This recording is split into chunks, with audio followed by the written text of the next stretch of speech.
Hola, hola, este, hola maestro, ya me había, este, bueno, ahorita quisiera hacerle una pregunta y comentarle algo bien, solamente que lo anoté en mi libreta ya que a la hora de, pues, hablar con usted, pues sí me pongo nervioso, así que, pues, se lo voy a leer bien lo que quiero preguntarle bien a usted.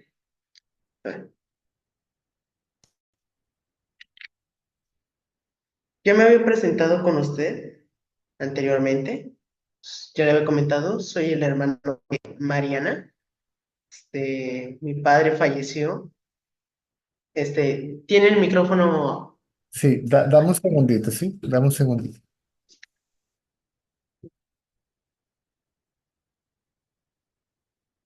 Ay, espérame.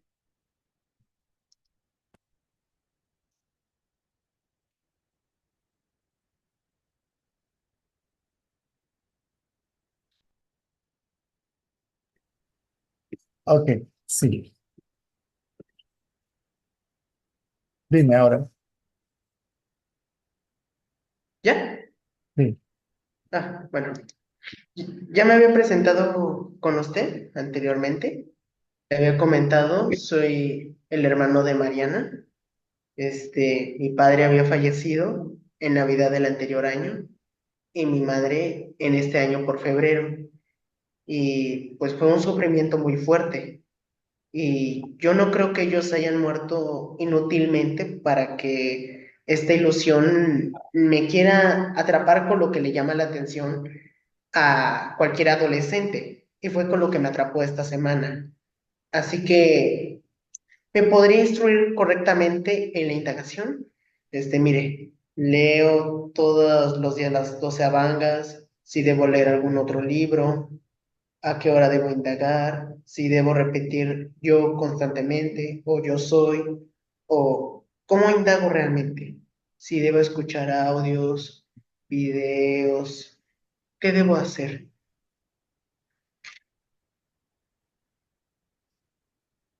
dedícale un tiempo a poner la atención en el pensador, que pareciera ser tú mismo, ¿verdad? Es como meditar en uno mismo. En la meditación, como la gente comúnmente lo entiende, estoy yo, el sujeto, el meditador, y hay un objeto de meditación, un mantra, la imagen de mi Dios personal, etcétera, etcétera. Aquí se medita en el meditador, esa es la indagación. ¿Me sigues? La atención cae sobre ti mismo. Ese ti mismo por ahora pareciera ser el ego, la mente, el cuerpo, el individuo. Si la atención se sostiene sobre uno mismo, la idea de que uno mismo es un individuo, la mente, el cuerpo, desaparece y el conocimiento de uno mismo como conciencia se revela. Esa es básicamente la indagación. Estás en el grupo de WhatsApp. No, porque pues ahorita no dispongo de un dispositivo. Ok. Porque ahora que estás haciendo la pregunta, justamente estaba haciendo una cita, estaba trabajando en una cita que hace David Goldman, que es una de las personas más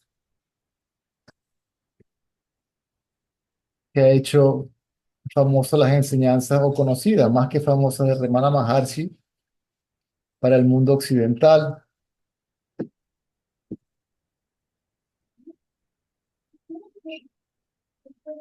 y que tal vez podrías tenerlo como una especie de, ¿cómo sería? Backup, de soporte intelectual en caso de que no nos podamos comunicar. ¿Ok? Porque es así de simple, es muy simple. ¿Ok? Para que haya pensamientos tiene que haber un pensador. En lo que pienso es un objeto. El objeto puede ser una persona presente o ausente. ¿Ok? Sí. Entonces, la idea es llevar, no distraerte con los pensamientos, sino llevar la atención de los pensamientos al pensador, que es el mismo observador de los pensamientos.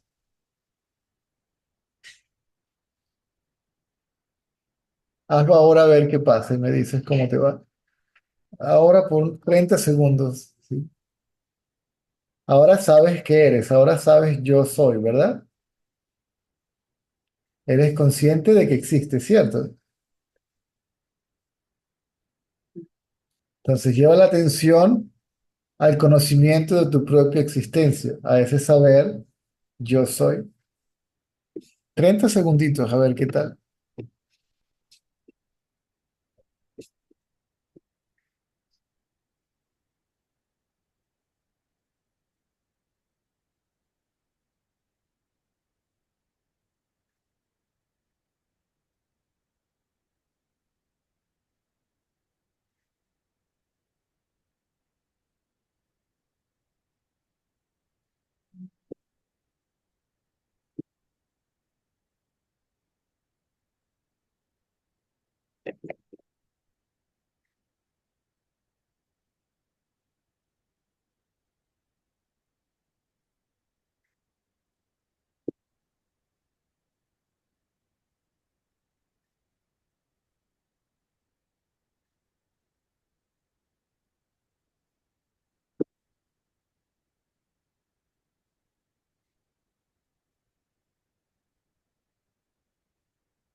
Mm.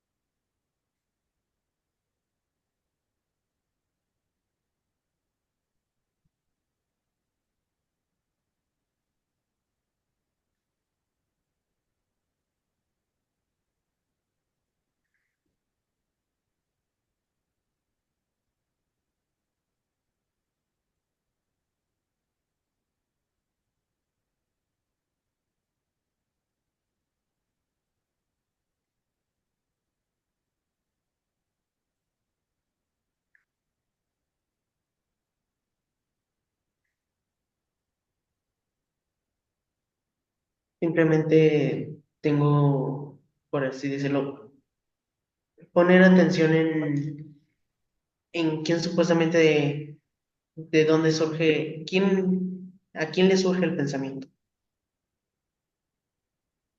básicamente, a ese yo, a quién. Exactamente. No es preguntar, sino llevar la atención u observar aquí al que pregunta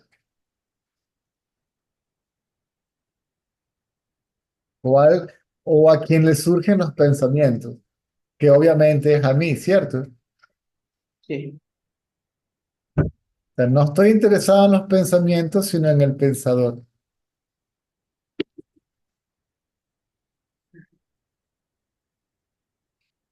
Aun si hay pensamientos, la atención está en el pensador, que es el mismo observador de los pensamientos.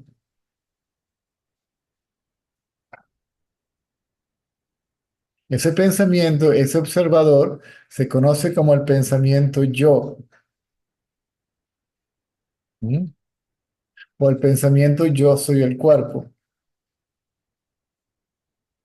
Si ese pensamiento es aislado de otros pensamientos, no puede sobrevivir, no puede sostenerse en pie y se sumerge en su fuente, desaparece. Y hay un yo que queda, que no es un pensamiento,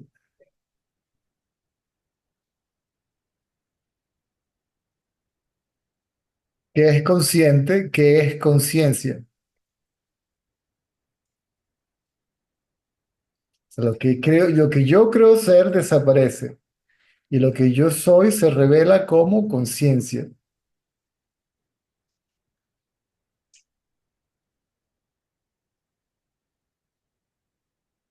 Esa es básicamente la indagación.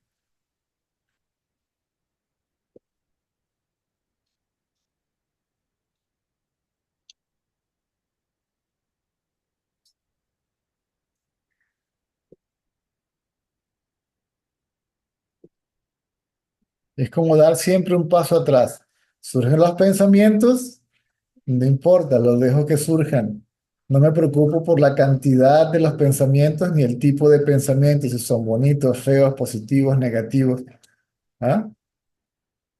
Santos, pecaminosos. Los dejo que surjan, pero no los sigo. ¿Sí? Seguirlos quiere decir ponerle atención. Si les pongo atención, continúan. ¿Mm? Porque el sujeto se alimenta de los objetos, el pensador se alimenta de los objetos. Y lo que hago es que llevo la atención del pensamiento al pensador. Los pensamientos que surgieron del pensador regresan al pensador. Y luego el pensador regresa a su fuente, que es la conciencia.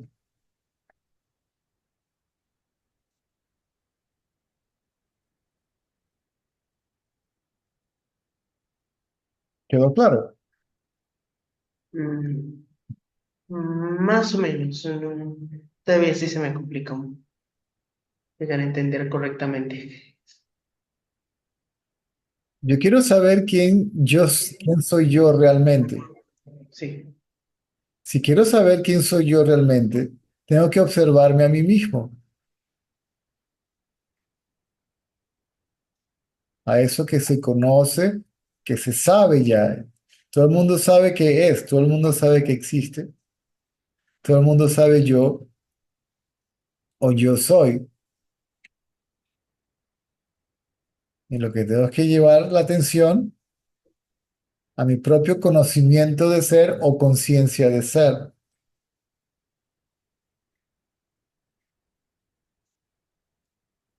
Es como meditar en el meditador.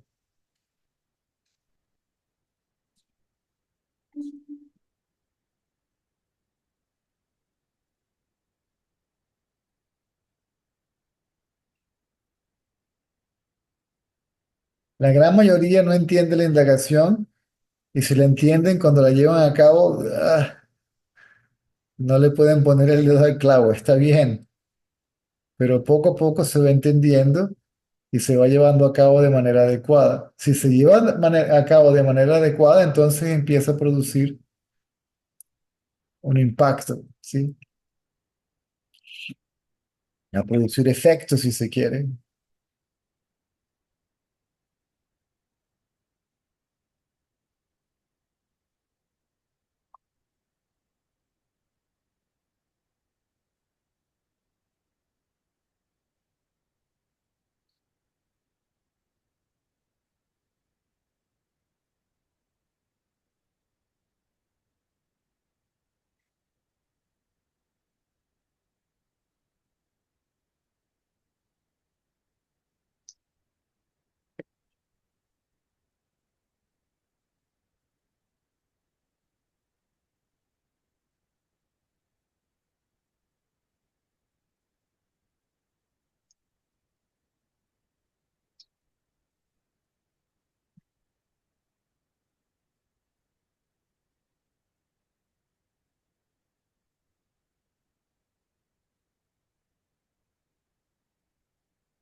Simplemente dejo que surjan los pensamientos.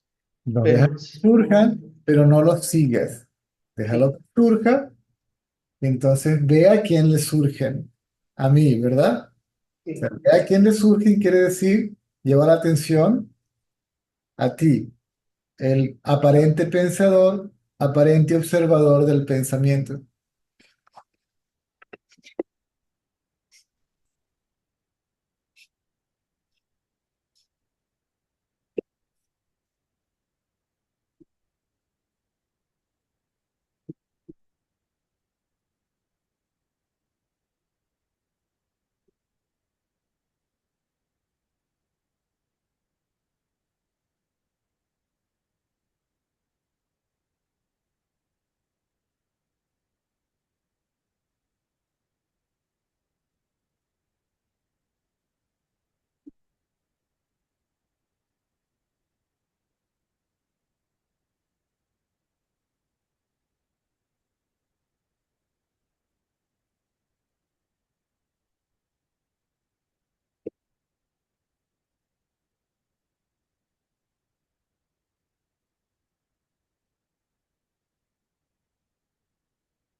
A ver, ¿cómo vas?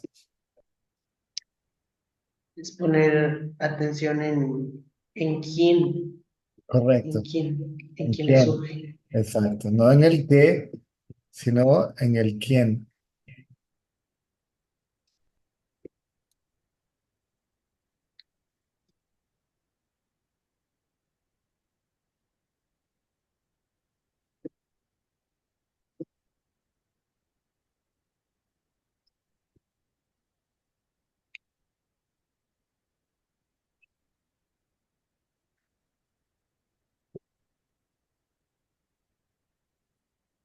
Muchas gracias. A las órdenes.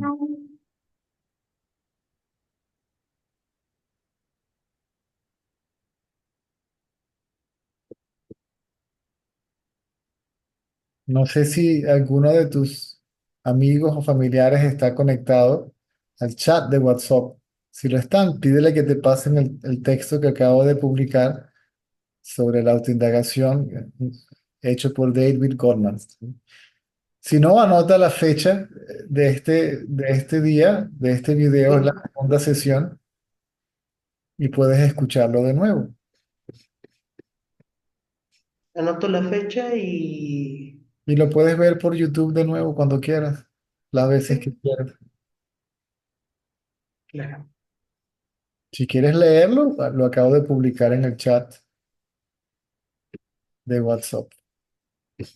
Sí,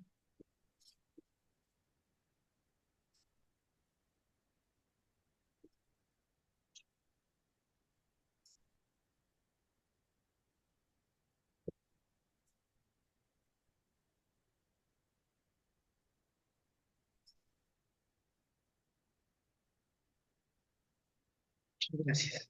A la orden.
Hola César, ¿qué tal? Ah, ¿Cómo te va?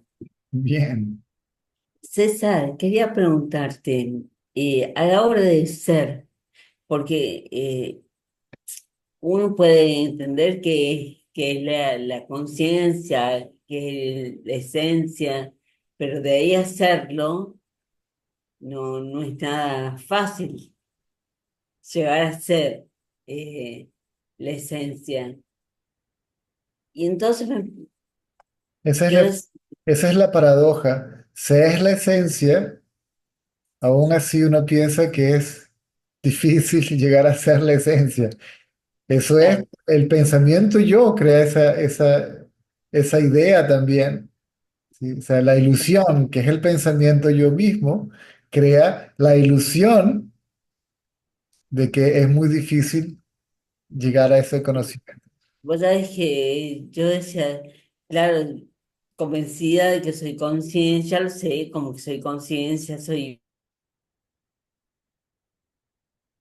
Uy, de repente, ¿y cómo? Y yo soy la esencia, soy la pizarra, soy la pantalla. así. ¿Cómo es la pantalla? ¿Entendés? Entonces yo por eso estoy en eso, en ver cómo es ser pantalla, porque una cosa es decir soy pantalla y otra cosa es ser pantalla. Y yo decía, ¿cómo es ser pantalla? Y entonces te pregunto, Yo te lo puedo decir o cualquier otra persona te lo puede decir, pero te vas a quedar con hambre. Si yo como, tu hambre no queda satisfecha, ¿verdad? claro, claro, Eh, eh, no eh, se puede decir, todo- no se puede decir cómo es, solamente se puede decir qué es. ¿Por qué? Porque no tiene nombre, no tiene forma, esa es la paradoja.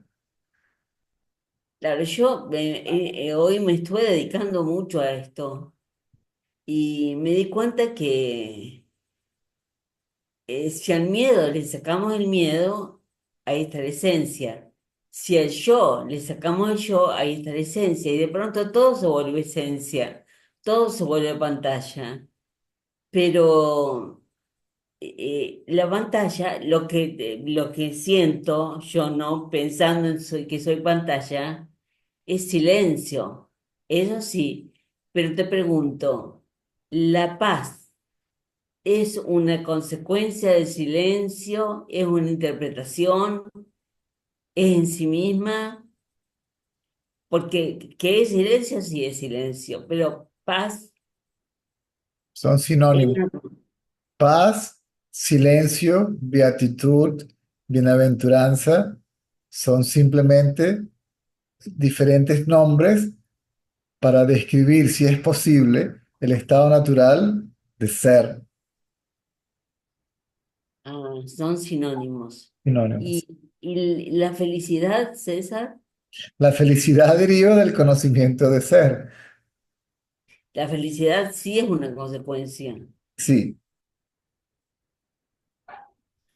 el ser es la fuente de la felicidad, una felicidad que no es, que no deriva de nada, deriva de ser. O No, sea que la paz, entonces, la paz de la que vos hablas, no es la paz que uno conoce, digamos, acá en este mundo. Es una paz diferente, es una paz como de muerte. sí, exactamente. Sí, Sí. claro. Sí. Ah, claro. Y la beatitud es dicha, No, no, beatitud es paz.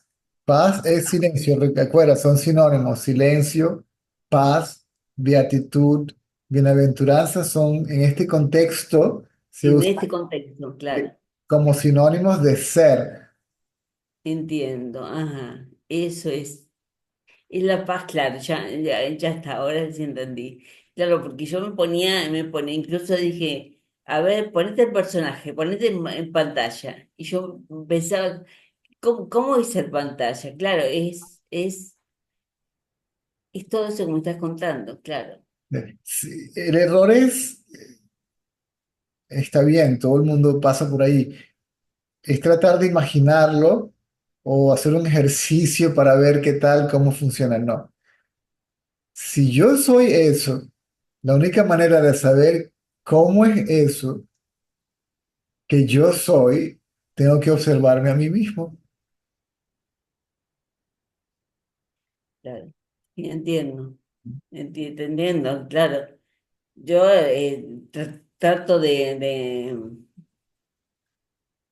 no sé, porque me di cuenta que te hablo mucho, que soy conciencia, que la mente no existe, que esto, pero digo, y lo soy realmente esa esencia, miro desde esa esencia, vivo desde esa esencia.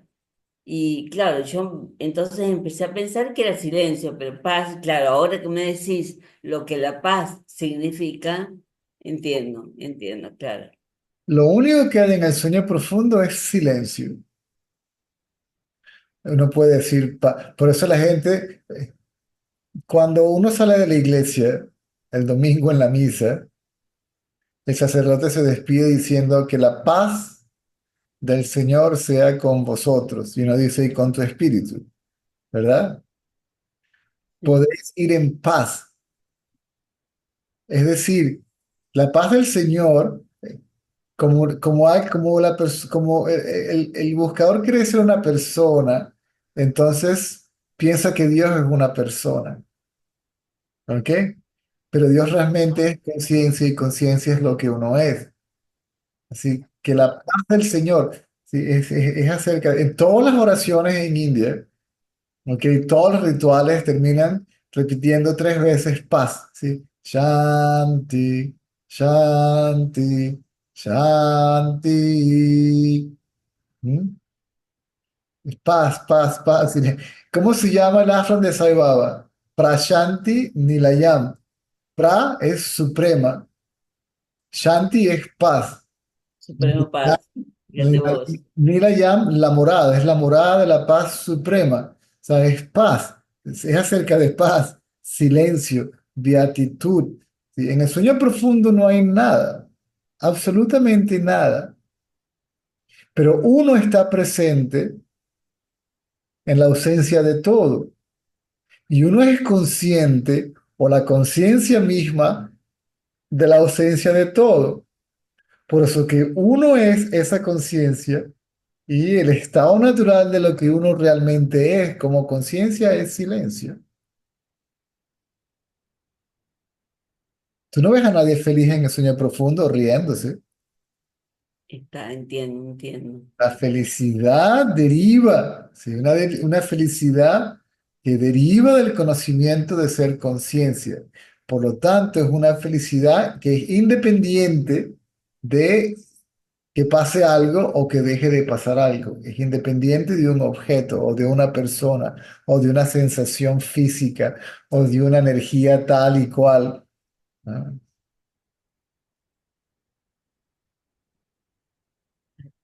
Entiendo. Entiendo. Yo también pensaba, ¿no? En esto de ser pantalla, de cómo es ser pantalla. También pensaba, sin la pantalla, no importa qué tipo de pantalla, si es la pared, sin pantalla no podría haber película. Correcto. Esa Pero, plenitud también, pero puede haber pantalla sin película, es decir, que la existencia de la pantalla es independiente. Si la pantalla es independiente de todo, todo es dependiente de la pantalla. Realmente el universo entero depende de ti. Pero uno como ego dice, no, es imposible, no puede ser. Y pensar que Dios es conciencia y que conciencia es lo que soy, bueno, ya sería un sacrilegio. Y además, César, la pantalla per se es conocer. Por eso, antiguamente no se utilizaba la palabra conciencia, se utilizaba la palabra conocimiento. Se dice, este es el verdadero conocimiento. O sea, porque la conciencia es conocimiento. Ahorita hay conocimiento de todo, y en el sueño profundo hay conocimiento de nada. O sea, el verdadero conocimiento es el conocimiento de ser, el conocimiento mismo. Claro. Incluso el ser no puede conocerse a sí mismo porque ya es conocimiento, inevitablemente se conoce, inevitablemente. Exactamente, exactamente. No es un conocedor, sino es conocimiento. Claro, no podría dejar de conocer, como que el rojo pues deja de ser rojo. No puede. Es, claro, Sí. entiendo. Está. Así que, claro, pero el tema este de la paz, entonces, claro, bueno, a ver, seguramente se me van a ocurrir preguntas al respecto, pero bueno, por ahora me quedo con esto. Perfecto, muy bien. Bueno, César, gracias, ¿eh? La orden, a la orden. Chao, chao, chao. Ok,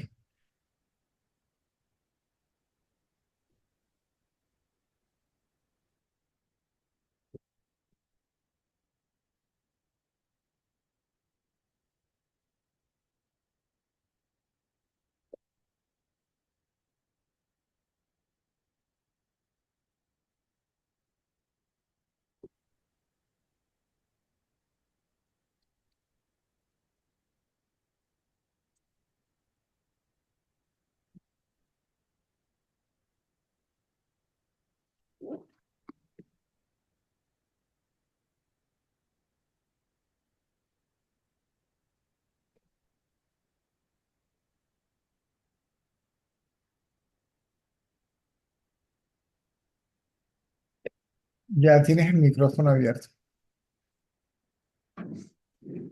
Hola, César. Hola, ¿qué tal? Este, siento que voy muy lento. Este, ¿Para dónde? ¿Para dónde va? o sea, este, tengo como aclaraciones rápidas, se me van rápido. Por ejemplo, las creencias, o sea, como que las vi a fondo, o sea, como que me di cuenta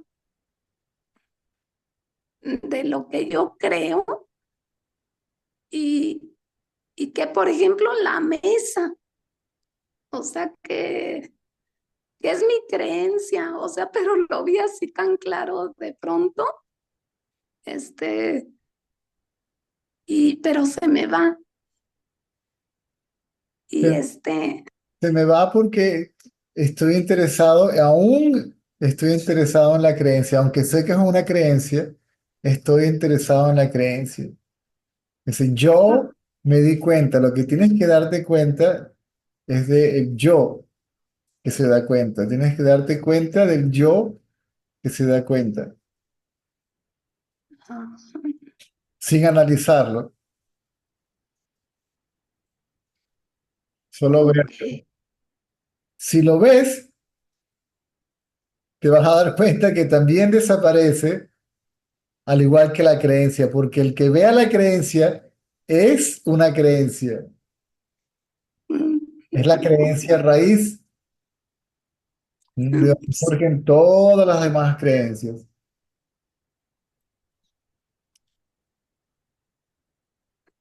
sí, Mm. Hay que darse cuenta del yo que se da cuenta.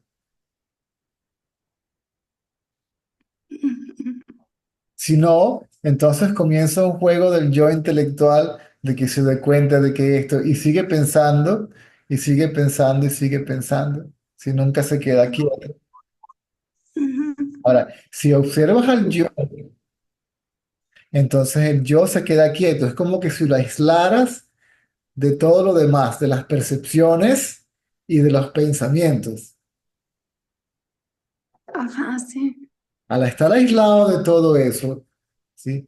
Y como sobrevive, se sostiene en asociación, identificación con eso, entonces él solito Ajá. desaparece. Es decir, se disuelve en la conciencia.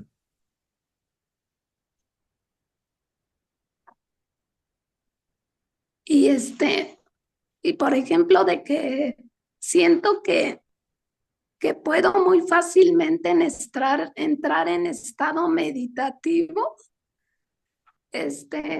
también es el yo, bueno, sí, no, pero Lo que se conoce como estado meditativo es el estado libre de pensamiento. sí, sí, Pero el meditador es un pensamiento. también. Ujú. La meditación es otro nombre para la conciencia.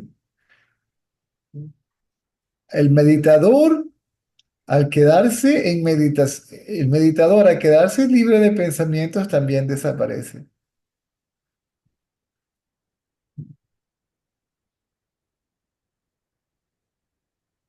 Pues sí, La o sea, idea, no la, hago meditación. la idea de que yo soy César, que yo soy el meditador, si la idea de ser desaparece y el conocimiento de ser lo que realmente soy se revela.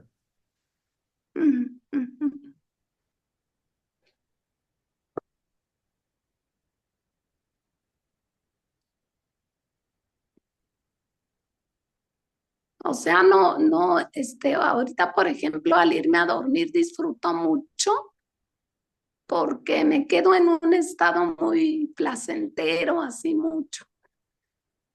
Entonces, eso me gusta porque, bueno, quisiera estar ahí el tiempo más que puedo, porque, Eso es lo que eres todo el tiempo. ajá, Esa beatitud, silencio, paz del sueño profundo es tu estado natural.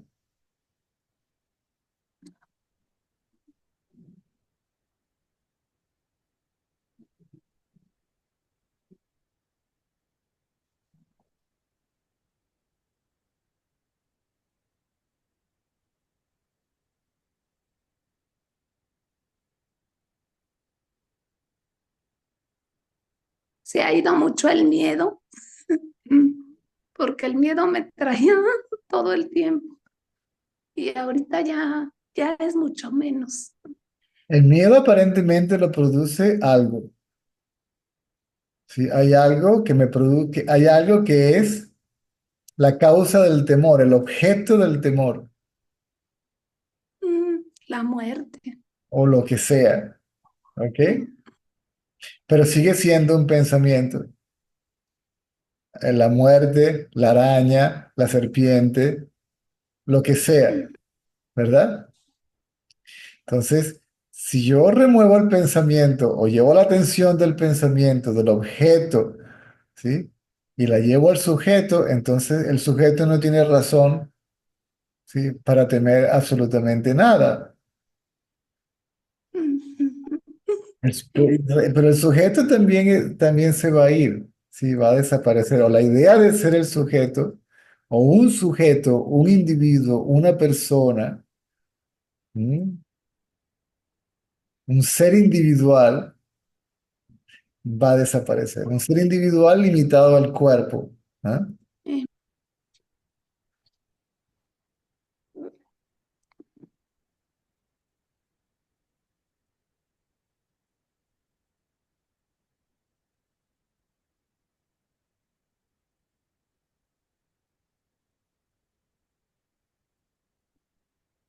Pues sí, o sea, siento que sí ha sido mucho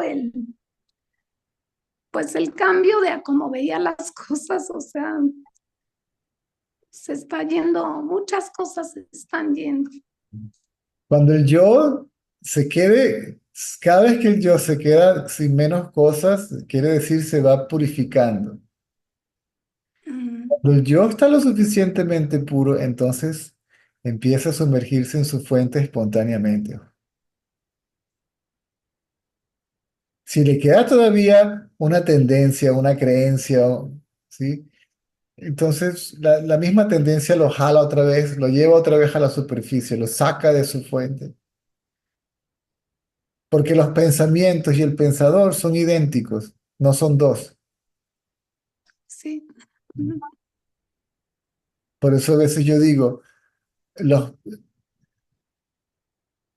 los pensamientos son el pensador y el pensador per se es un pensamiento.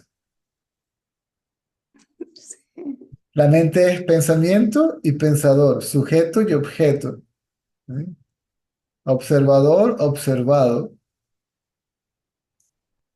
Surgen juntos. Si el yo surge automáticamente en asociación con algo, ¿sí? En asociación con este cuerpo, con este objeto, ¿verdad? En asociación con otro objeto, pero primero se asocia con este objeto, ¿sí? Y luego se alimenta de otros objetos, ¿sí? así.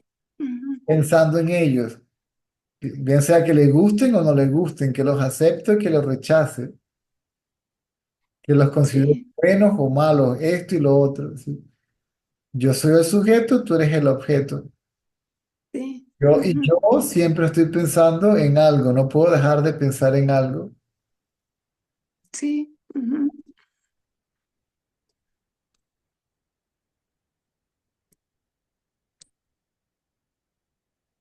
Sí, porque o sea, se acaba todo, o sea, no soy nada de esto, o sea, es lo que luego me impresiona porque no existo para nada. Como ego, no. Digo, o sea, lo de yo. Correcto. Como Mm, conciencia no puedes no existir. no, La conciencia es ininterrumpida, es permanente, sin principio, sin fin.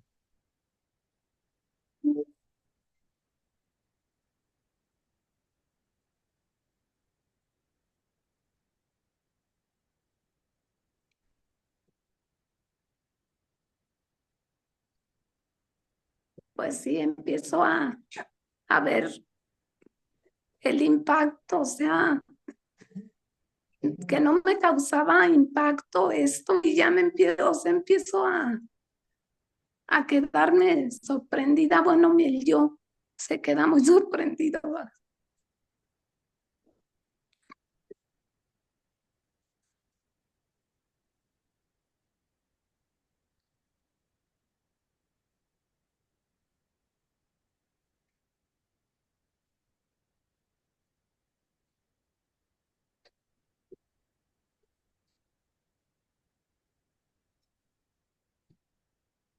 Correcto.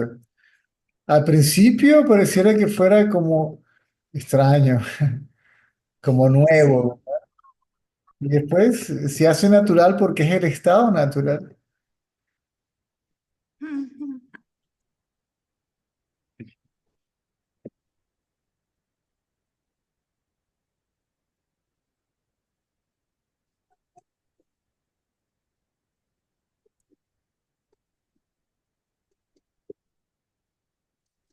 Es el estado natural de ser. ¿Sí? Es No del ser, como si fuese otro, sino de ser, de lo que uno realmente es.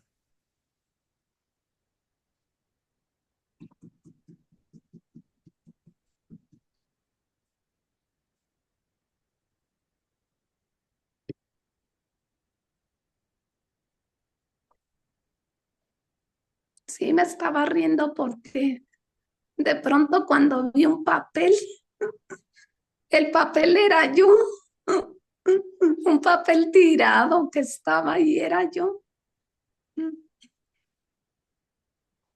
Exactamente, desde el punto de vista de la conciencia, no hay otro. Ujú. Todo es lo que uno es. Todo está contenido dentro de uno mismo. No hay nada que exista independientemente separado de la conciencia.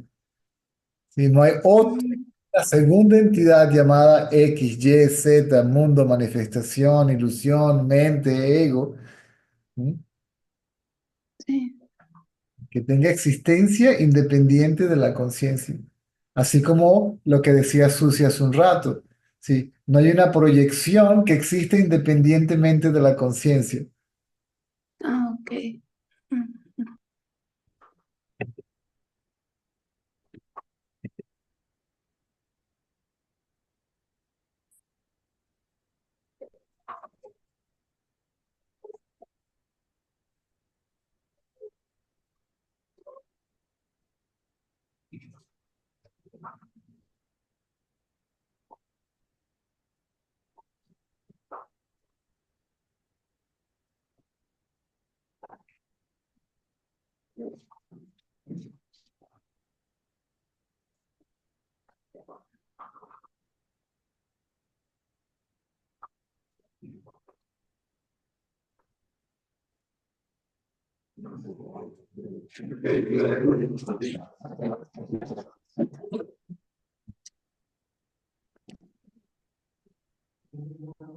Muchas gracias, César. A la orden, Mm. a la orden.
John, how are you?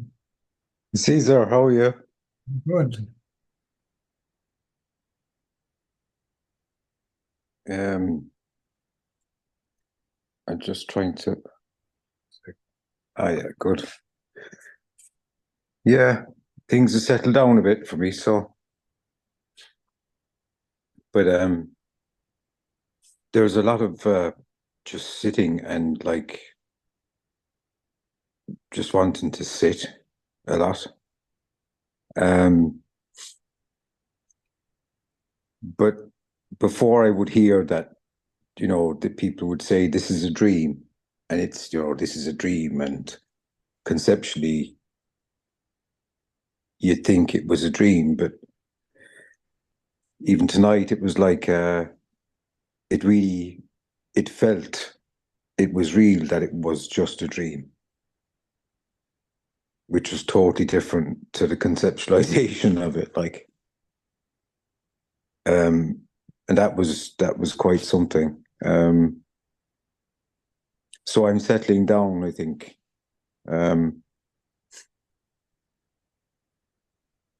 But this idea of being one with everything, I can't say that 100% because that's what people do say,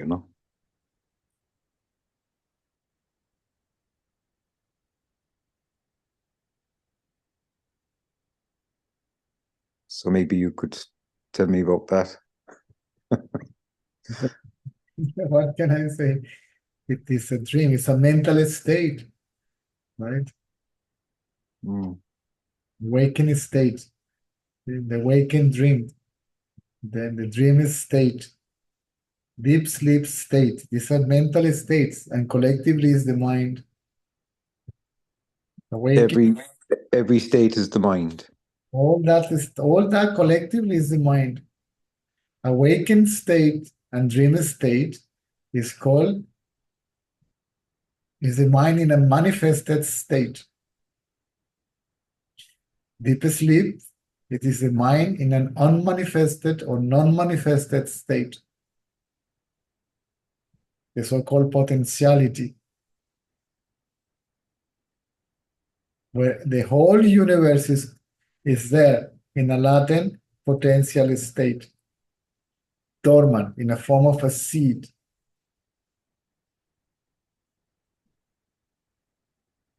Deep sleep is called also the causal body, the cause of the appearance of all this. Is the cause of the appearance of the gross body and the subtle body called mind.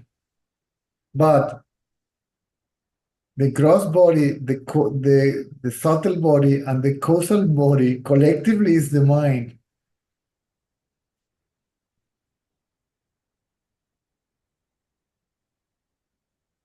The self is beyond cause, right? Beyond cause. Yes. This is why it's called the causeless cause. Because of the presence of consciousness, everything else can be, right? It's causeless cause and cannot be caused by anything else. It's called super consciousness, see, or beyond. It's called Jesus Christ, super causal. See, it's beyond the causal body. It's not the actual cause of things to happen. The cause is the mind. The mind is responsible of the appearance of all this. But the supercausal works through the mind, right? No, this is an idea. It doesn't work through anything. See, everybody's blaming consciousness to be the responsible of something, and it isn't. It just is. Within itself, there is a power, certainly. And it's that power, it's the power of the self, Shakti, right? Is the responsible of the appearance of all this. This is why Shakti is considered to be feminine, because it's what brings life into existence. Life means this, what we call life, right? But that that enables the mind to be as well, and the body. Of course, without it, nothing can be. But it doesn't make anything to happen. It is. This is why it's given the female. Oh, right. Oh, yeah. But yeah. Okay. It's not a happening. It can't happen. Yeah. It doesn't happen. It doesn't cause anything to happen. It just is. This is why it's given a male, because it's a lazy bugger. See? Yeah. And the women is the one that is doing the whole job, right? But the women cannot produce anything if it is not in a relationship with the male. See?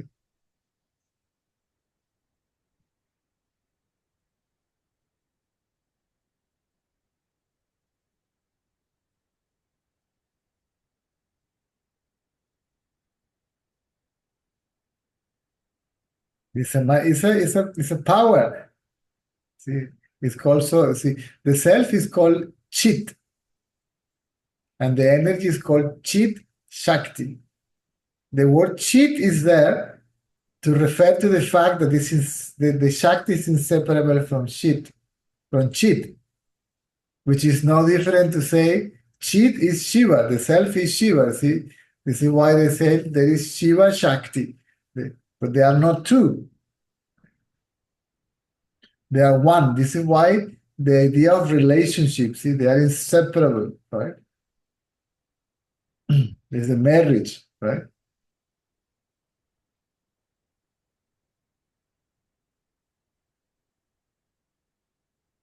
So this power just spontaneously brings all this into existence and spontaneously draws everything back to itself. And Ramana Maharshi used to describe the mind as if it is a spider that, see, brings the spider web out of its mouth, I believe, right? And then it withdraws it within itself. But it's the mind that does that. The self is just a substratum, see, the background, the stage, so to speak, where the mind plays. So people say, oh, all this is a play of consciousness. Not at all. This is a display of the mind. Oh, yeah. But that's everything. But even though we think we're the doer and the mind doing things, that's not true either, because there's no doer, right? There's no doer at all. Neither from the mind point of view, nor from the consciousness point of view. Even if the mind thinks it's doing it, it's not doing it, so it doesn't matter. I think it is a doer because after manifests all these bodies, identifies itself with the body. I am this separate individual being, and I am doing this and that by myself. I am doing the dishes. I am doing this, that. That is a thought, right? Yeah. That is the individual, right? This is the actual individual. The subtle body is the individual. It has a form, it has a body, but it is subtle. I mean, it is not gross, it is not tangible, it is just a thought form.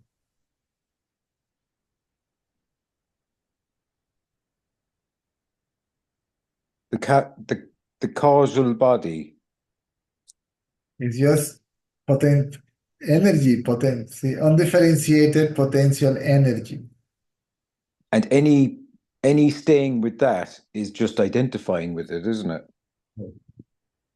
In fact, there is no one that identifies itself with the other. See, there is the identification. Otherwise, we have to accept that there were two before the idea of two to come into existence. It just appears. Ramana says that the self doesn't say I, and the body doesn't say I. Something in between appears as I, and that is the mind. That's interesting what you said there. The self doesn't say I because it's not a happening, okay? So that's interesting because the self doesn't say I. And yet it's I. But it's not, it's different than the thought I.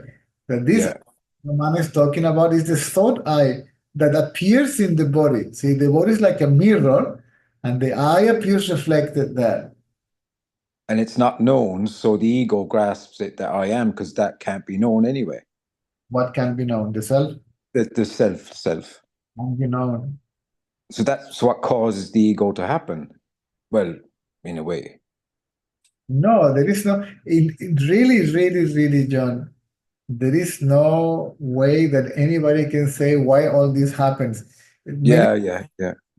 This has been created for the sake of satisfying the curiosity of the seeker, okay?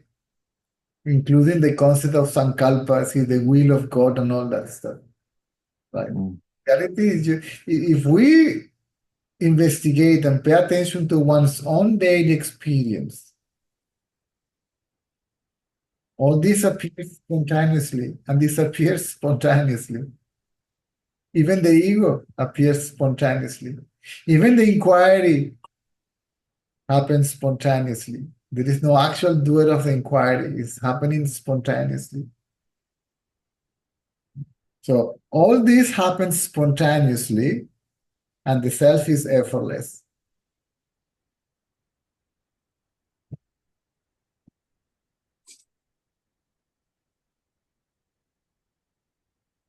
When you go from the awakened state to the dream state, it's spontaneous. It's spontaneous. It's like you are awake and you're watching TV, for example, and suddenly you begin to fall. You spontaneously, right? I will, but spontaneously you begin to fall asleep. Suddenly, Yes. you are in It's not like there's a door opens and said, "Hi, this is John. Let me in." Yeah. Suddenly you are in another world, in another mental world. See, having a different body, a different wife, a different life, a different environment.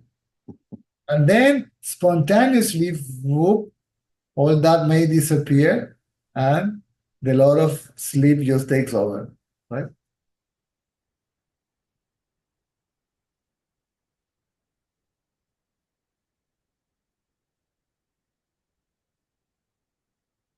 One of the definition of Baba, for example, about a miracle was spontaneous divine manifestation. See? Spontaneous. See, not by the means of will or effort or thought or intention, right? So what is the universe? It's a miracle, right?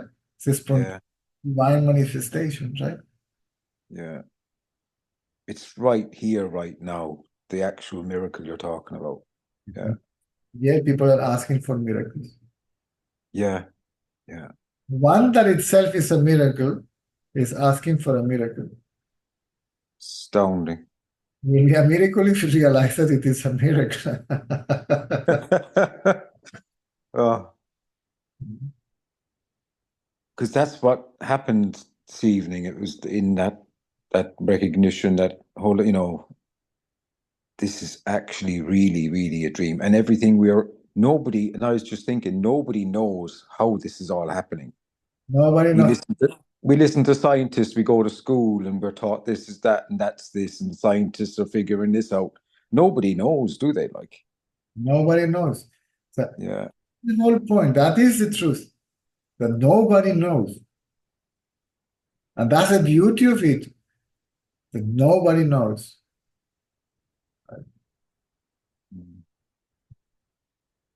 Not even the self. The self doesn't even know. Doesn't need to know. Oh. Because that which nobody knows is inseparable with what is also unknown, the self.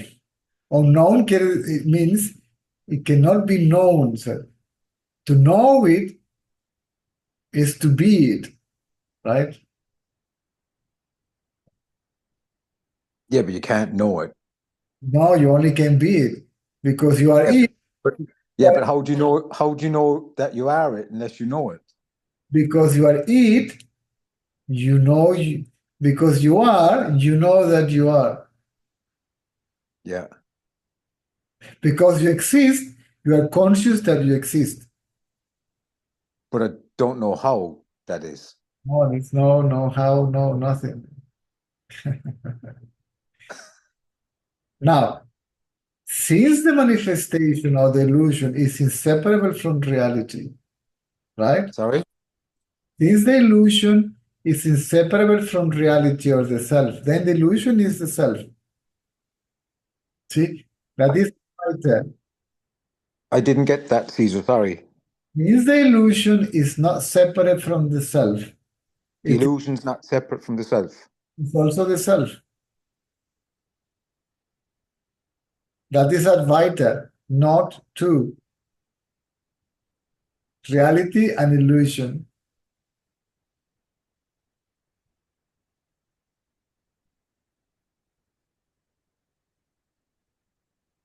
If you perceive the illusion as separate from reality, then you call it illusion, or as separate from consciousness. Reality is another name for consciousness. Then you call it illusion, Maya, world, manifestation, ego, mind, whatever you like. Search. That's how the search happens, yeah. You don't see it separate from consciousness, and it is consciousness. See, that's the meaning of the self alone is. Jesus.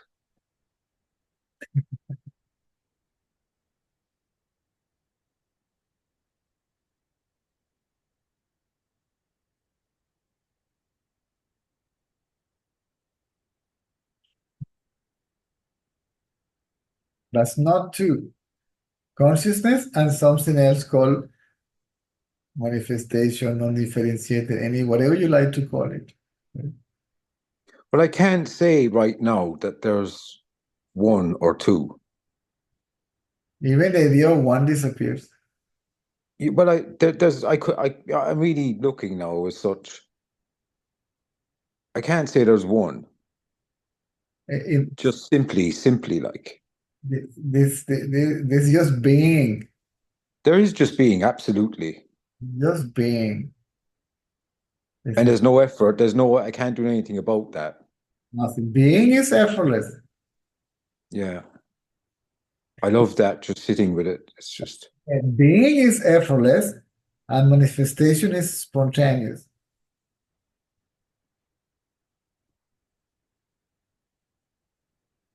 And there's no separation. No separation, there is no unity neither. Because you cannot reunite what was not separate. Yeah. So all these, as I said before, these are concepts that the sage create to satisfy the mental curiosity of the seeker. Because the seeker feels to be a separate entity, then the idea of reuniting appears. The idea It's of the wrong way around, isn't it? The wrong way around, yeah. yoga, the idea of yoga appears because the idea of Viyoga. See, Viyoga means separation, yoga means union. So there was no idea of yoga if there was not because of the idea of Viyoga of separation. Then I yoga, right? And by the means of this yoga or that yoga, karma yoga, tantra yoga, this yoga, that yoga, I'm making an effort to reunite myself with myself, right?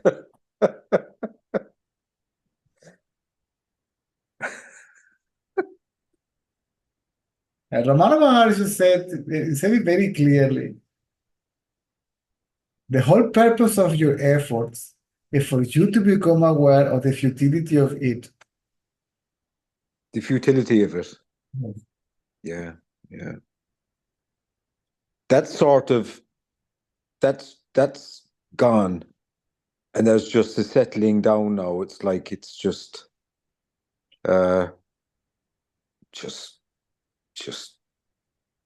Yes, you're not settled down.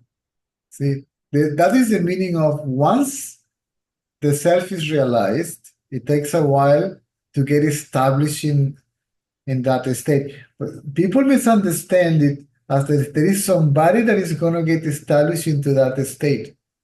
No, this is effortless, like. To get established in that state means that the conviction of being that becomes irreversible, right?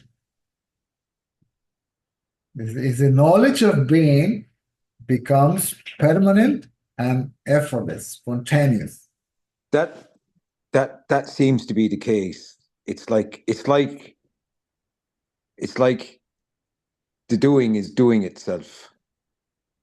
It's like not that easy. It's like there's no effort. There's no effort. No effort. Even if I pay attention to myself, being deluded by being limited to the body, am I growing the hair? All this started more or less like this by the means of mere observation, right? First, outwardly, right? I am not blowing the wind. I am not shining the sun. I am not flowing the rivers. I am not evaporating the water from the ocean. I am not raining the rain. See, it seems that I am not doing any of it, right? I see it happening, right? A natural phenomena. But what is this body but a natural phenomena too? And then I go closer from the objective reality to this body, which is also part of the objective reality. It may not be known by then, right? And I say, am I growing the hair? No. Do I know how to grow the hair? No. Right? Am I beating the heart? Am I digesting the food? I am doing something for the nervous system. If I don't open the body or somebody tell me that there is a heart, a liver, and a pancreas, I have no clue. Right? Yeah. But still, there is an idea that I am the doer. Right? Am I the one that says am I the doer? Who is this I that said I am doing this, that, or the other? Am I even doing this I? Or this I? Yeah. Right? This arises. Because Ramana said the mind arises from the self. It just arises from the self spontaneously. And it clings to the body, you see.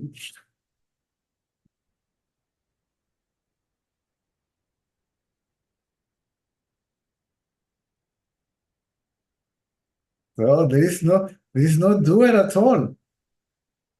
It just happens spontaneously. Even the idea of being the doer or being the body happens spontaneously. It arises from the self.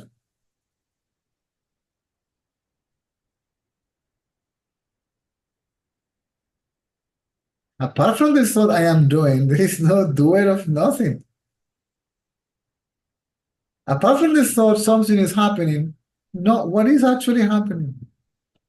It's unbelievable because the self does everything as such in a way. And because it does everything 100%, that's what causes the search. Yes. I mean, it's so so obvious. Fine, that's fine.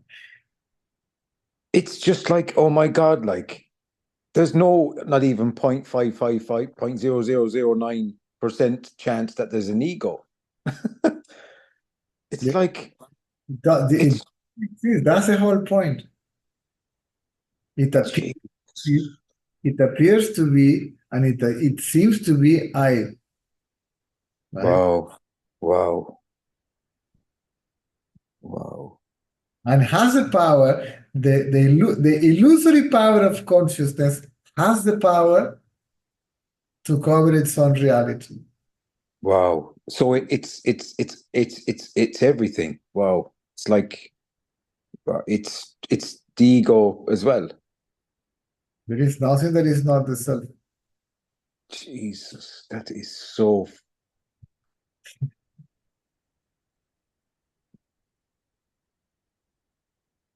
And there's no advantage either in knowing this, is there? No, there cannot be vanity. If there is vanity, the ego... Advantage, like. There is no advantage of If there is an advantage, is that one remains unaffected by it.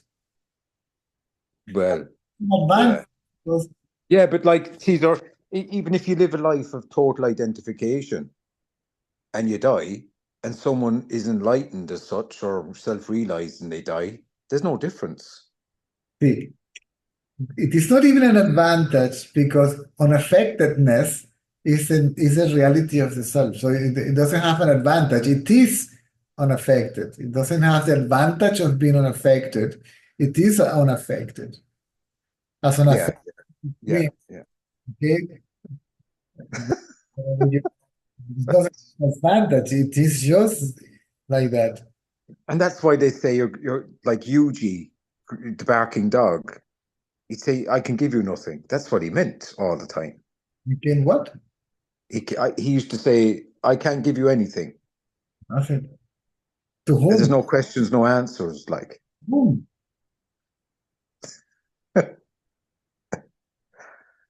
yeah. To whom? And how? These are Huh? Romana's words. You there? Yeah, I'm here. Yeah. Romana's words? Who is going to deliver this to whom and how?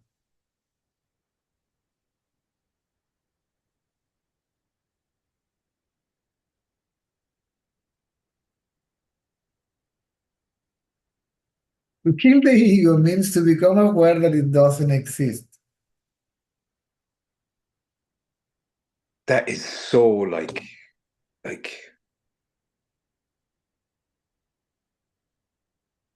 It appears to be.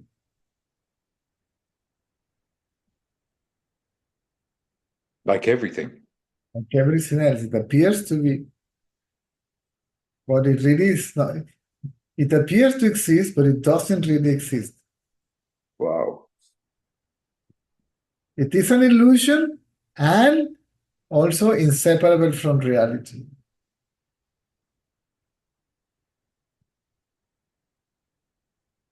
That's the meaning of it doesn't exist. These two things.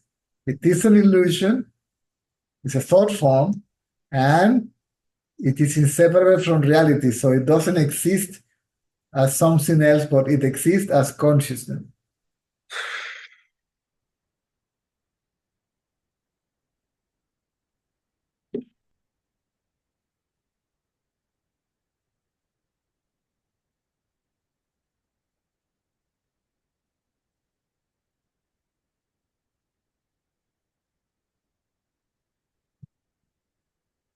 This is mind blowing. See, it blows the mind away.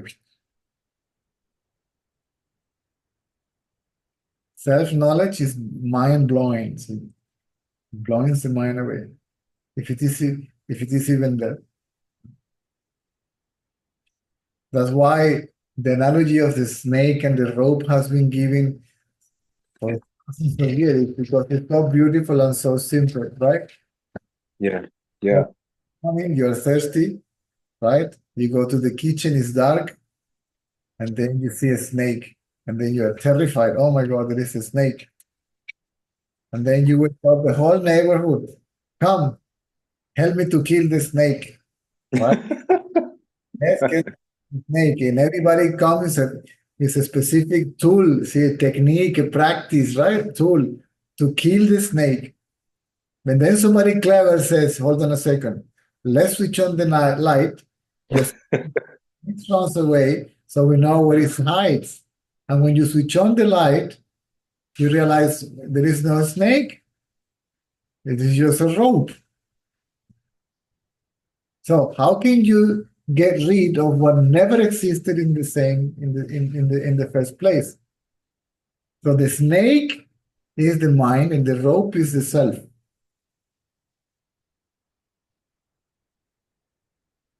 It's a substratum, right? It's nearly that you know that I'm just talking hypothetically.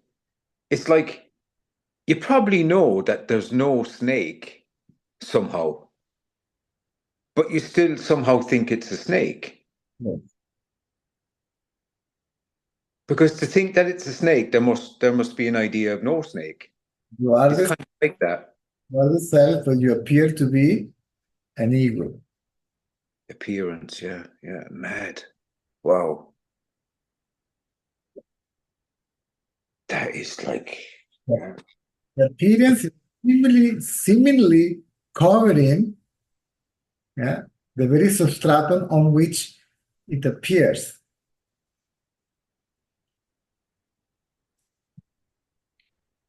And even anything we've said up to this point is gone. Gone. Yeah. Okay. Because people ask questions, and we can't keep quiet. We have to give an answer. If I they- know. I don't mean that. I mean, No. yeah, yeah. I'm just saying, you know. No, it's okay. Nothing wrong to talk.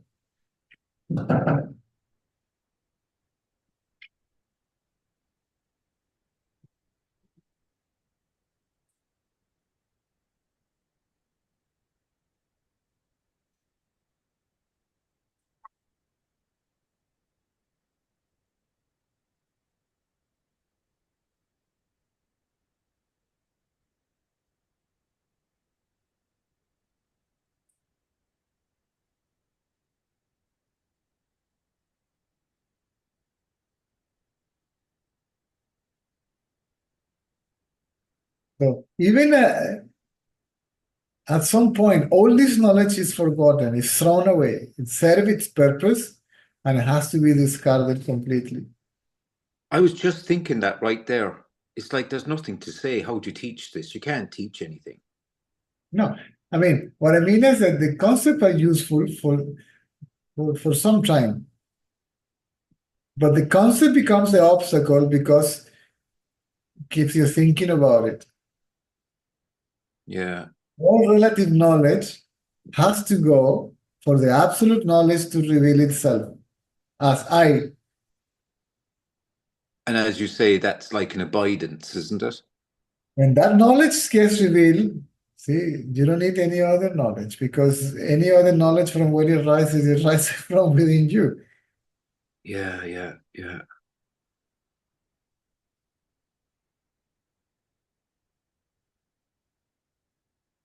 For one, even the idea that something arises, something stays, and something disappears, all that disappears too. All this disappears, right? Relative, absolute, this and that, all that disappears. There is just being, right? This is why the natural state is called the state where no thought arises. Even the thought consciousness, that this, all that just goes away. See? For the sexual, that has no use. Even though he might have to say so, right? Yeah. To patiently, right? Compassionately, if you wish, push the seeker's mind within, right?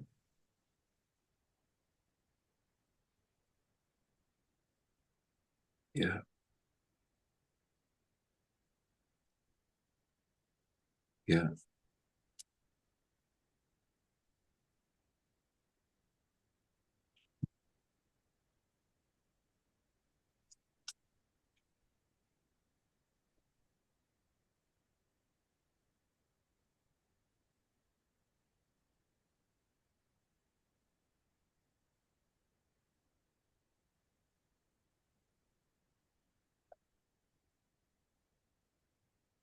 At some point, the effort becomes a hindrance.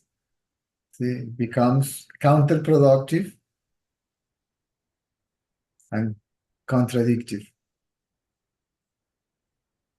To make an Yeah, effort, that kind of happens a little bit. Like it's like there's an effort. What's that? it means that the mind begins to draw back to its source effortlessly, spontaneously. Yeah. it's got no power anymore. Like, no.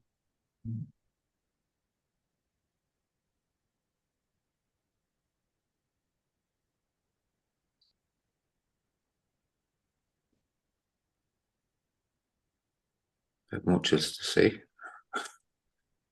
Mm.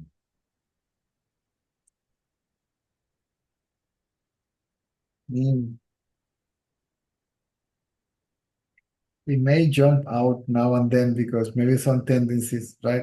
Even the tendency is the tendency is related with spirituality, to think about this, to talk about this, to share this, to write about this, to go to Facebook and comment about this, to get involved into all that becomes absolutely boring. It becomes absolutely. I'm glad you said that. I'm glad you said that because that's what's kind of happening. It's like, I'm not going to, what can I say, you know? All these people that feels the urge to share all this ego stuff. There is Yeah, no doubt that perhaps there was a glimpse, right? yeah, But the ego is not completely destroyed. And the very fact that they want to share this shows that the tendency to share this is there. If the tendency is there, the ego is not there completely. And they make a huge mistake, right? Which yeah, is automatically they, oh my God, the urge, the love, the feeling, they have to. And then they sit down in front of a camera and nobody's asking a bloody thing, nobody cares about them. And then begin to talk to no one and upload this to YouTube and uh, a new cyber guru is born. And the website and the satsangs and all the whole thing comes, and that's the ego running the spiritual business then. yeah, yeah. Yeah.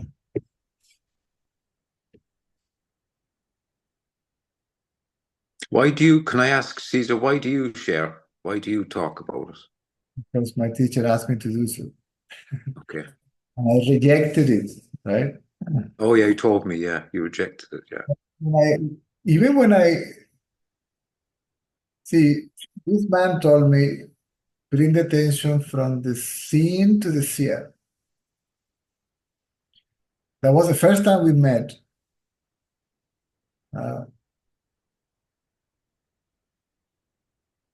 I had glimpses, but I couldn't put together the concept with the actual experience. See? So the direct knowledge came prior to the intellectual knowledge, but because the ego came back, right? I said, no, man, I want that and I want that permanently, right? I didn't know how. And then I met this man, and this man said to me, bring the attention from the seen to the seer.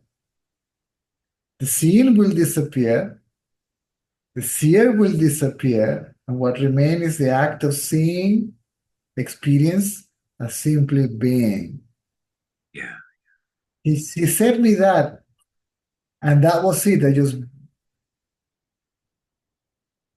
folded my hands, bowed my head, and kept quiet. I didn't ask more questions. I didn't nothing. That's it.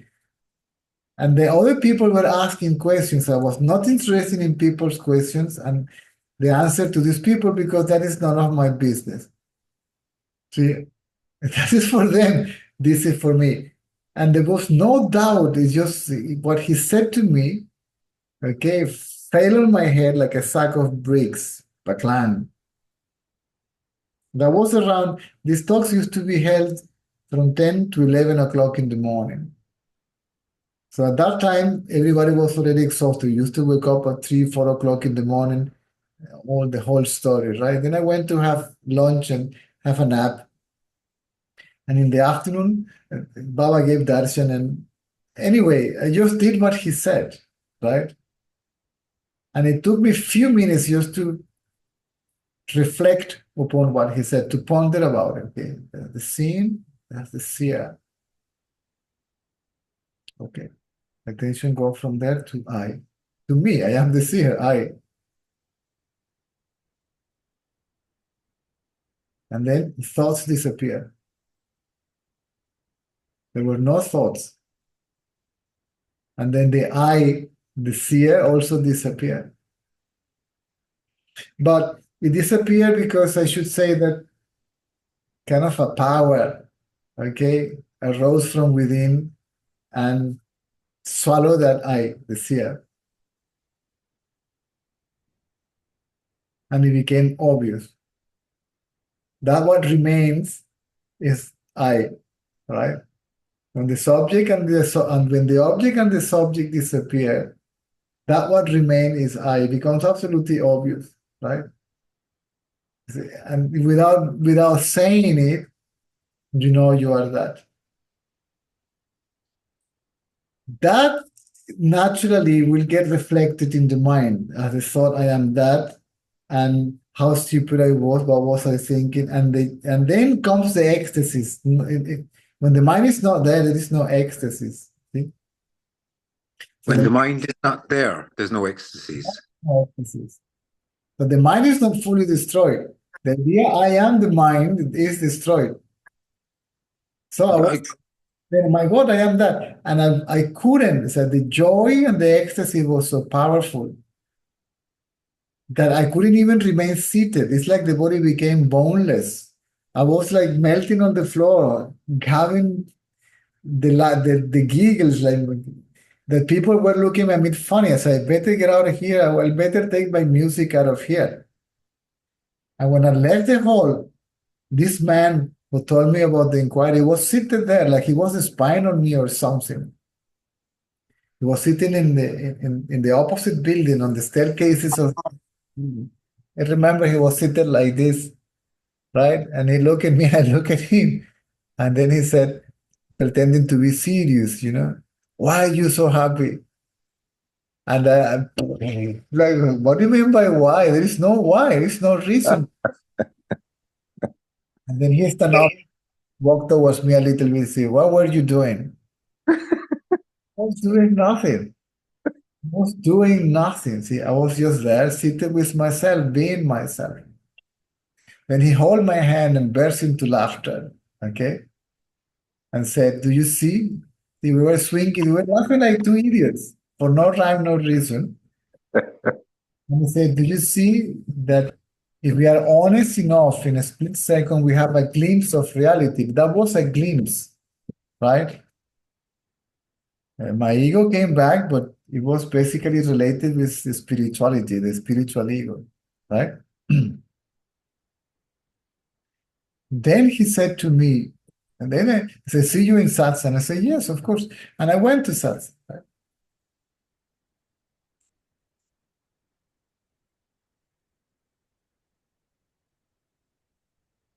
Then he said, after we have a glimpse of reality, it takes a while to get fully established in one's natural state, right? And then he was pricing me a little bit, right? Like saying, what? If he can realize, why couldn't you? And then he was just somehow, because I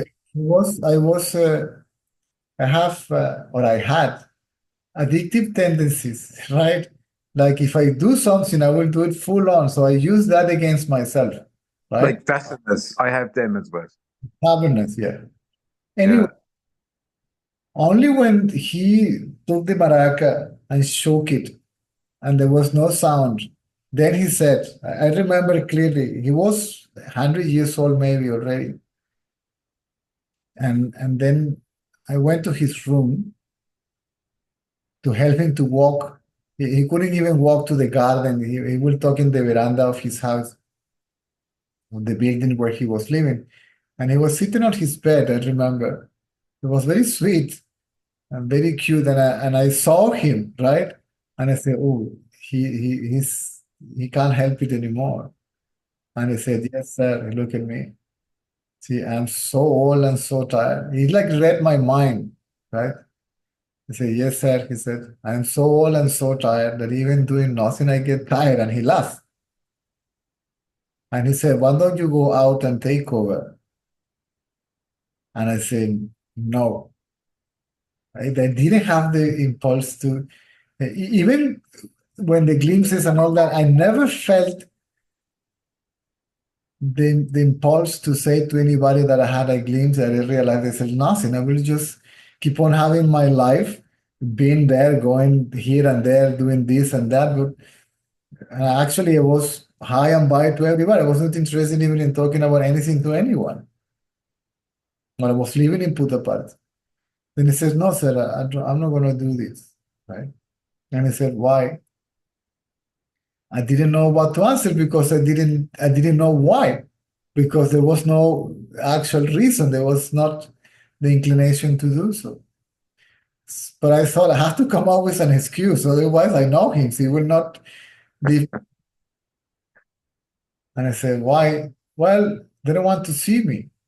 They want to see you. You are Mr. Ratanlal. I am Mr. Nobody, right? And I say, okay. See, I understand. So let's do one thing. Let's go together. They can see me, but you can talk. You can answer the questions. And I said, damn it, I cannot escape this. I say, I cannot escape him, right? I cannot say no to him. And they say, how I started giving satsang.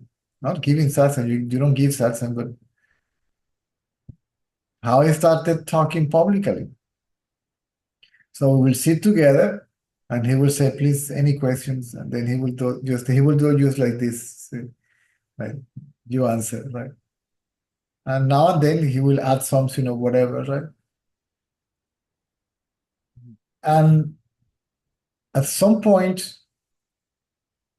I was in a relationship with at that time, and my money finished, and I was about to finish. So I said, well, I have to live on something. I cannot stay here. How can I produce money in India? And how much money can I produce, right? So I said to my partner, well, I have enough money for us to go together to South Africa and to look after ourselves, to maintain ourselves until I find something to do, right? And I went to see him. He said, I'm going, right? And he said to me, you're young and stubborn, right? So it seems that you have to find out by yourself that the best thing you can do is this. Then he said, so be it, right?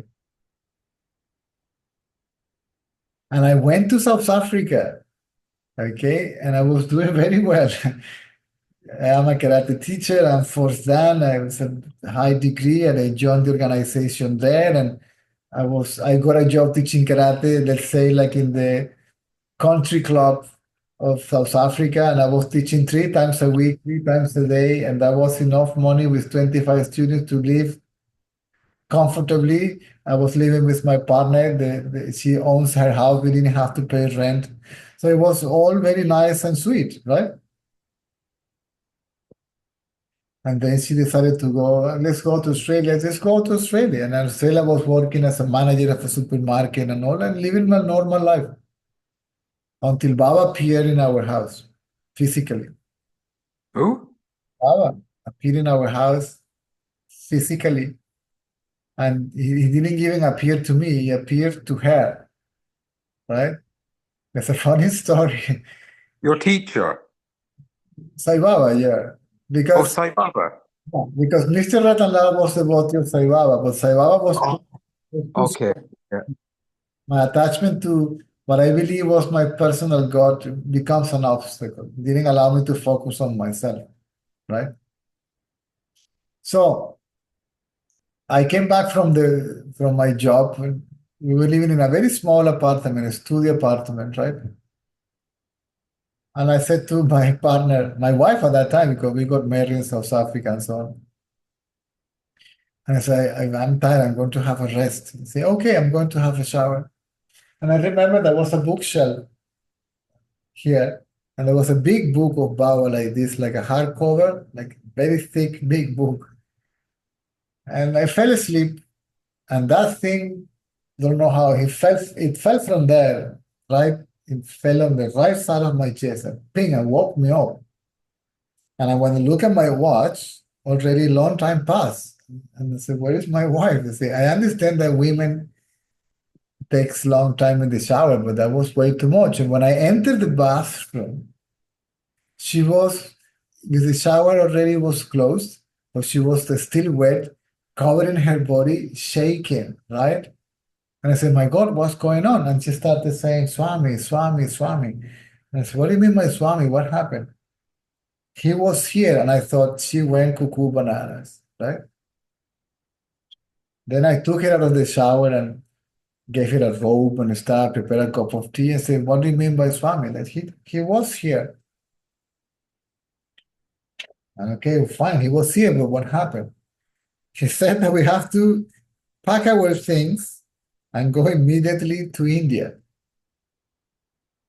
And I asked why. And he said, your husband has a lot of work to do. And then she asked, what possibly to do my husband in India? And I said, to speak about consciousness, that is his job, right? And he gave us specific instructions, see, like you have to be back there before the 15th of July. That was in 2005. Yeah. Don't stay too long in South Africa, enough time to get tickets and visas, right? We went back to South Africa, and then we tried to book a ticket, and there was no flight tickets until the 21st. And then we were put in a waiting list. And we were not the first one, we were the 12th or the 13th or something like 12th and 13th or something like that. One day, the travel agency called and said, listen, it seems that you have an emergency, an urge to go to India, okay? And 2 seats just got released, but if you want them, you have to rush here and pay the tickets straight away. Oh my God. Like a rocket in our bum, see, boom, and we went to the travel agency and we paid the tickets for the 14th of July. So we arrived the 15th of July in Puttaparthi. We went to see Mr. Ratanlal because he was like our, I don't know, like you want to see Rama and Ramana, and then there is Muruganar or something that explained you Ramana's teachings, you know? Then we went to his house, and only the maid, Lakshmi, was there. And I said, oh, Mr. Ratanlal is very bad. He's in a hospital. And I said, where is Amma? No, his wife. We used to call her Amma. I said, no, he's with him in a hospital, but they call, and apparently he pulled through. So come tomorrow. He may be back home tomorrow, right? We went the next day, and when we get to his house, the students were chanting the Vedas. There was a long queue of people, okay, to enter the house because they were very top, high-class people, government and all that stuff, right? And businessman and all that. And I saw I will never enter to this house, at least not today, right? And then 2 days passes and 3 days passes, and the 4th or 5th day, the queue was very small, and we managed to enter the house. And, oh, Cesar, how are you? And I say, I'm on my condolences. Oh, yes, yes. And then he asked everybody to leave the room, right? And she said to me, listen, Cesar, let's wait for a few days that the funeral finishes. It's like 9 days, I believe. Because there is something written in the will of my husband. So, and I have to tell you that, you know, because in our tradition, we have to follow all that culture, right? Say, okay, I will wait. And I touched her feet and then went away. And after some time, I went home, and she told me that it was written that in his absence, right? So I am not the chosen one, okay? We have to carry on giving satsang. So I was the only one there from the overseas group, right? So the message is you have to speak about consciousness. The message is right before the 16th of July and arrive the 15th, right? And then he passed away. And then I started giving satsangs there. You say, how I started? In Puttaparthi. So this is why I'm doing this. Wow. And believe me, I tried a couple of times, and you know that, right? I know. But I keep on bouncing back, see, sitting on my bum and talking about consciousness. Like, that's my job.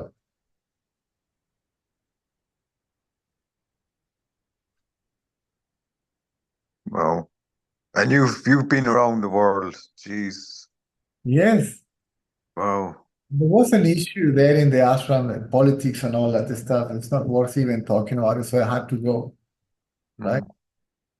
To summarize it, it's like we cannot have two gurus here. One has to go. Obviously, this is you. Just all this spiritual politics, all so tired of all that. I say, my God.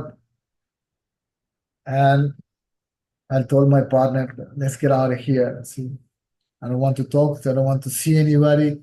See, I just plan to go to Tiruvannamalai just to have a rest and forget about the world, right? Also to satsang, all that stuff. And because many people knew me, I was kind of somebody there, so to speak. I have to get out of here without anybody knowing, because otherwise they will follow me. I know, yeah. Yeah. I organized a taxi to pick me up from Bangalore. So nobody knows.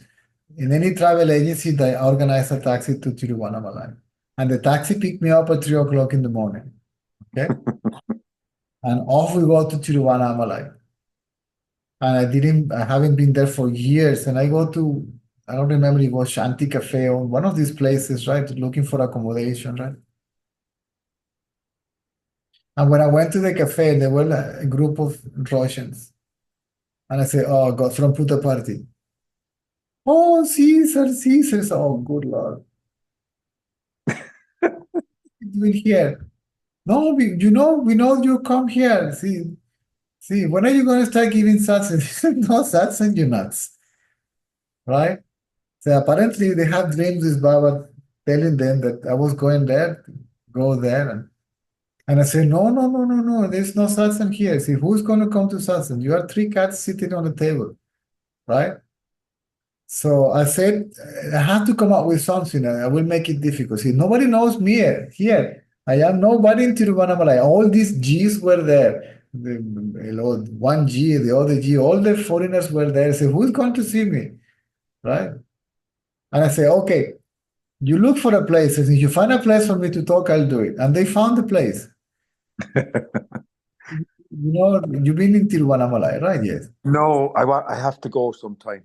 No, I've never been. There's a place, Ragini's house. And it happens to be the place where all the foreigners that became famous started from that place. It was capacity like for 60 people. After a few days, it was packed. And then they had to find another place. And then they found an ashram, Krishna ashram or whatever. They allowed me to speak there. And there was capacity like for, I don't remember, like 100 people or something. We became too small. And then they found a building, okay, called the Blue House, capacity like for 200-300 people, right? And that went on for a while. And then I started meeting, this is where I met Bernie from Ireland, Ula from Germany, the people from Italy, from France. And this is how I began to travel. They invited me, right? And that happened for 4 years until I said, that's it, I'm done. Not because of anything, because of no ways I'm doing this. What people want, I don't have it. So what's the point? What represents to me to have so many people sitting on a hall? More donations? The money was never the motivation, and you know it. We never charge a cent to anybody. No, you never charged. You never asked for so much, and you flew everywhere. Sometimes you come to Ireland and there was only 10 people there. When there was a donation box, right? And yeah, you wish to give a donations, fine. If not, okay, right? Yeah. So this is how, and then I said, no, I'm done with it. Also, the body was basically collapsing physically. So much traveling. I thought that, Caesar, because you traveled a lot, man. Yeah.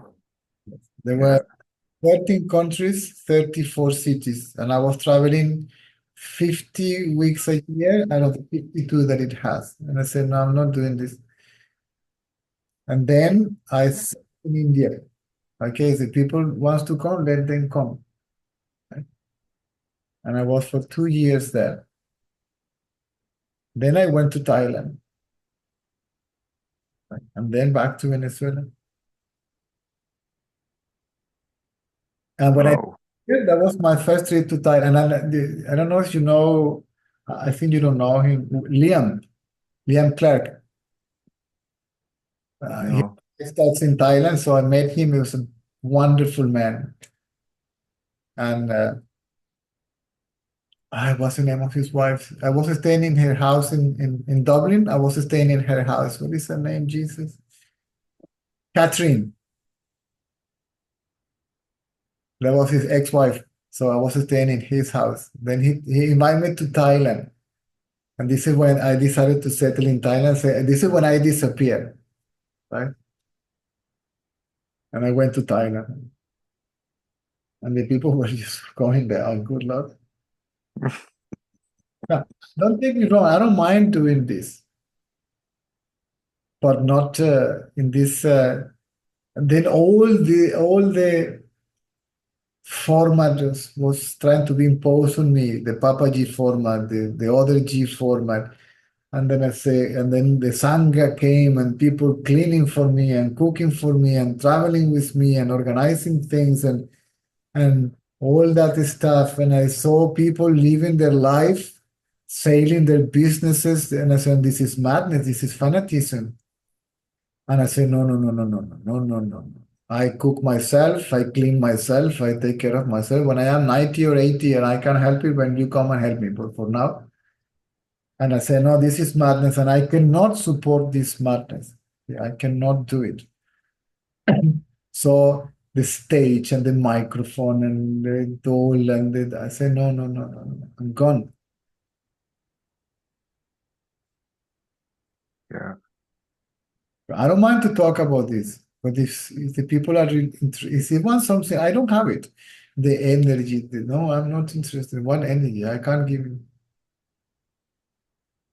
The touching of the feet and all that stuff. I say, no, no, no, no, this is mad. We are not Indians. Why all that stuff? So let's talk. What is your dilemma? Right? That's all.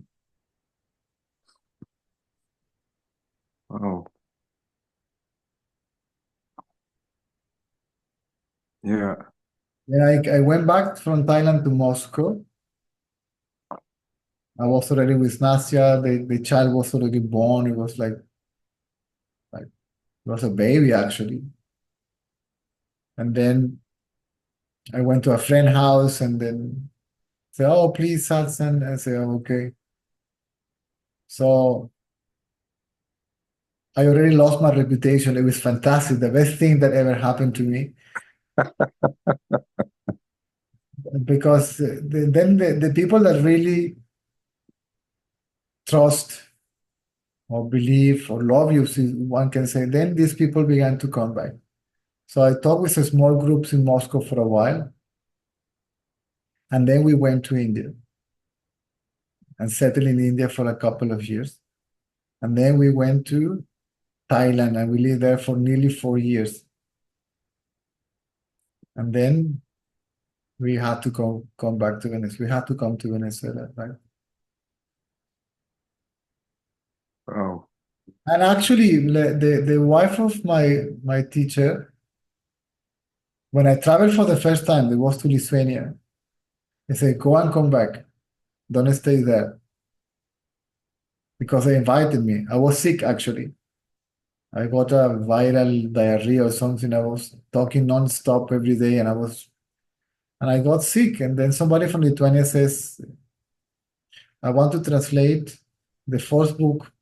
My teacher didn't wrote this book. Somebody compiled the talks, the recordings, put it in written, pass it to him. They work on a correction, and the book was published. The book, and I was in charge of whoever wanted to translate those books in any language. So I was there to explain the context and all that stuff. Then he said, you look tired, you need some rest. So I would like to invite you to Lithuania for a month or so. We will look after everything, right? But we want you to help us to translate those books because I know that you are in charge of that. And I went to Mrs. Ratanlal because I was under her umbrella. I was not never member of organization or anything. I was just like an ordinary devotee. And then she said to me, okay, go, but come back. Don't stay. If you stay, two things will happen. One, they will take you for granted. And second, you will be in trouble, right? So if people love you, trust you, respect you, let them come here. Let them make the effort to come here. You don't go there. You then let them come here. And she was right. Mm. I took it for granted. And there was a big trouble that she somehow forced me to leave that place. So I don't want to talk about this, yet I don't mind to talk about this. I understand. Once I see a challenging attitude, right? Or intellectual games or just this spiritual chit chats like a spiritual chat room, I say no, I'm done. I'm not doing this. So that's a long answer to your short question. Why am I doing this? Thank you. Oh. And thanks for doing it. Yeah. Yeah.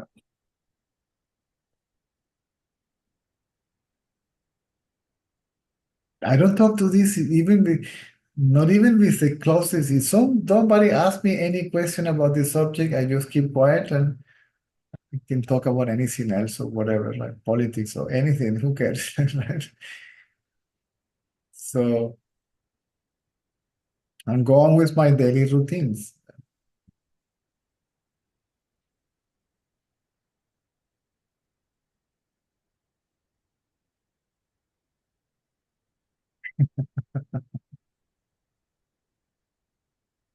Okay, time up.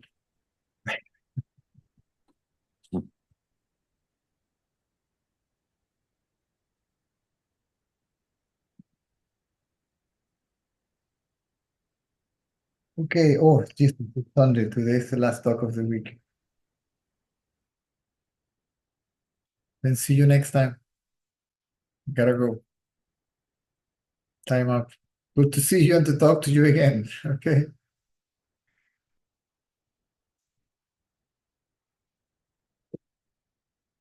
Ok, hasta el miércoles. ¿Ah? Cualquier cosa, rompan el cristal por el chat. Ok, ok.